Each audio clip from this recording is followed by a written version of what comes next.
నమస్తే అండి. ఇవాళ మనం వినబోయే కథ ఊపిరి. రచించిన వారు కాంతిశేఖర్ గారు. దేవుడు ప్రతి ప్రాణికి ఆయుష్ని తాను పీల్చి వదిలే శ్వాసల లెక్కలో ఇస్తాడట. ఆ లెక్క అయిపోతే ఆయుష్ తీరిపోయినట్టే. టీవీలో వచ్చే ప్రవచనం వింటూ వంటకి కూరలు తరుగుతున్నాను. పాలు పొంగిన వాసన వస్తుంటే ఓపిక లేకపోయినా కుదిరినంత వేగంగా వంటింట్లోకి వెళ్లి స్టవ్ కట్టేసి స్టవ్ కడగటంలో లీనమైపోయాను. పొద్దున్నే ఆ ఉపన్యాసాలేమి 20లో 60లాగా? పనులు కూడా అంతే. పాలి పొంగిపోతుంటే కట్టేయాలని కూడా తెలీదా? బెడ్రూంలోకి వాసన వచ్చింది. టీపాయి మీద కూరలు తరగకు అని ఎన్నిసార్లు చెప్పాలి? కట్టర్ అలాగే వదిలేస్తావు, కడిగి పెట్టాలని కూడా నేనే చెప్పాలా? మీ అమ్మ ఏమి నేర్పి పంపించింది? శ్రీవారి అరుపులు విన్నా విననట్టు కాఫీ కలిపి టీపాయి దగ్గరకు తీసుకెళ్లి పెట్టాను. కట్టర్ తరిగిన కూరగాయలు అందుకుందామని. కాఫీ చేతికి ఇవ్వాలని కూడా తెలియదా? నా చేతులు వనకటం నన్ను ఉరిమి చూస్తున్న ఆయనకు తెలియదా? తెలిసినా పట్టించుకోవట్లేదా? సారీ, జ్వరం తగిలినట్టుంది, నిద్రలేదు రాత్రి కూడా, టీవీ పెట్టుకుని పనిచేసుకుందామని చిన్నబుచ్చుకొని సమాధానం చెప్పాను. అవేమీ ఆయనకు పట్టవని తెలిసినా నేను వెళ్ళాక నీకు ఇంక ఏం పని ఉంటుంది? పడుకోవటమే కదా ఇవన్నీ వింటూ. నిల్చోవడానికి మనసు శరీరం రెండూ సహకరించట్లేదు. లంచ్ బాక్స్ సర్దడానికి అని మళ్లీ వంటింట్లోకి వెళ్లిపోయా. కడుపు ఖాళీగా ఉండటంతో తలనొప్పి, నీరసం ఇంకా ఎక్కువ అయ్యాయి. ఆయనతో పాటు నాకు కూడా కలుపుతున్న కాఫీ కప్ నన్ను జాలిగా చూస్తున్నట్టు అనిపించింది. గ్యాస్ స్టవ్ ఉన్న గట్టు మీద. నా సాక్స్ ఎక్కడ పెట్టావు? కాఫీ తాగిన కప్ టీపాయి మీద అలాగే ఉంది, కడిగి లోపల పెట్టొచ్చు కదా. బ్రేక్ఫాస్ట్ బాక్స్ లో పెట్టేయి. వద్దులే, నేనే టేస్ట్ చూసి పెట్టుకుంటా. నా అదృష్టం బాగుంటేనే అన్నీ సరిగ్గా పడతాయి, లేకపోతే ఆఫీస్లో షేర్ చేస్తే నా పరువు పోతుంది. పొద్దున్నే లేస్తావు కదా, కాస్త స్నానం చేసి ఉండొచ్చు కదా. పొద్దున్నే జిడ్డు మొహంతో ఉంటావు, రాత్రి కూడా అంతే. నేను వచ్చాక సింగారించుకుంటావు. ఉద్యోగమా సద్యోగమా?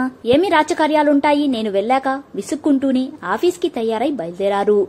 టీవీ షోకేస్ దగ్గర తన బైక్ తాళాలు నన్ను వెక్కిరించాయి. తనకి రింగ్ ఇవ్వటానికి, ఫోన్ తీసుకురావటానికి రూంలోకి వెళ్లాలంటే లేట్ అవుతుంది అనుకుంటూ చకచకా లిఫ్ట్ దాకా నడిచా. కరెంటు లేనట్టుంది. జనరేటర్ పనిచేయట్లేదమ్మా. వాచ్మెన్ నిన్న అన్న విషయం గుర్తొచ్చింది.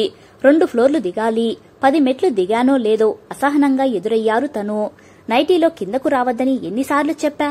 పని మనుషులు నీటుగా ఉంటారు నీకంటే. బైక్ తాళాలు అందుకుని విసురుగా వెళ్లిపోయారు. కాఫీ మళ్లీ వేడి చేసుకున్నా కాని తాగాలనిపించలేదు. ఇల్లు ఒక కొలిక్కి తెద్దామని ఓపిక తెచ్చుకుని లేచా. 4 ఇడ్లీ తిన్నా అనిపించి చదివి వదిలేసిన న్యూస్ పేపర్, మూత తీసి వదిలేసిన షూ పాలిష్ డబ్బా, తల తిరగటం ఎక్కువయింది. షోకేస్ క్లీన్ చేసి ఫ్రెష్ అప్ అవుదామని అలాగే పని మొదలుపెట్టాను. పెళ్లికి ముందు ఆఫీస్ క్యాంప్ వెళ్లినప్పుడు కలిసి దిగిన ఫోటోలు తుడవడానికి చేతిలోకి తీసుకున్నా. చేతిలో చేతులు కలిపి కళ్లలో కళ్ళు పెట్టి చూసుకుంటూ, అప్పుడు ఆయన కళ్లలో ఉన్న ప్రేమ ఇప్పుడు నా ఒళ్ళు నా కంట్రోల్ తప్పిపోయింది. సోఫాలో కూలబడ్డా. ఏవో ఆలోచనలు. బెస్ట్ ఎంప్లాయ్ మెమంటో 2 ఏళ్ల క్రితం నేను అందుకున్నది. తుమ్ము పట్టినట్టు మా బంధంలాగేనా?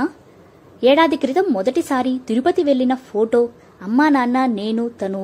తరువాత కొన్నేళ్లకే ఒక ప్రమాదంలో నాన్నని, నా కడుపులో బిడ్డని ఒకేసారి పోగొట్టుకున్నా. మళ్లీ తల్లిని అయ్యే అవకాశాన్ని కూడా. తనకి ఫోన్ చేద్దాం అన్నా ఓపిక రావట్లేదు. రూమ్ దాకా నడవాలన్నా అలాగే కళ్ళు మూతలు పడిపోయాయి. కడుపులో ఏదో తిప్పినట్టయి మెలకు వచ్చింది. బల్లున వాంతి వచ్చేసింది. పట్టటానికి తన చేతులు కనబడేసరికి తెమల్చుకోబోయా. ఫోన్ చేస్తే తీయట్లేదు. నా దగ్గర ఇల్లు డూప్లికేట్ కీ ఉంది కాబట్టి సరిపోయింది. ఇప్పుడు పనులు ఎవరు పెట్టుకోమన్నారు? లేవకులే కానివ్వు. మాటల్లో ఎప్పటిలాగే కోపం. ఈసారి అందులో ప్రేమ కనబడింది. ఒళ్ళు ఎందుకో తేలికయింది. ఫ్రెష్ అవ్వాలని లేచాను. రూంలో ఫోన్ చూసుకుంటే తన మెసేజ్. డల్గా ఉంటున్నావని, నార్మల్గా ఉండట్లేదని కోపడుతున్నా. కాని నువ్వంటే ఎప్పుడూ నాకు ఇష్టమేరా. నువ్వే నా ఊపిరి. మీటింగ్ టెన్షన్లో ఉన్న పొద్దున్న తిన్నావా ఏమైనా?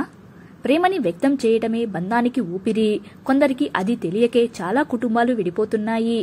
ఆలస్యంగా ఆయన అది అర్థం చేసుకున్నందుకు మనసు కూడా తేలికపడింది.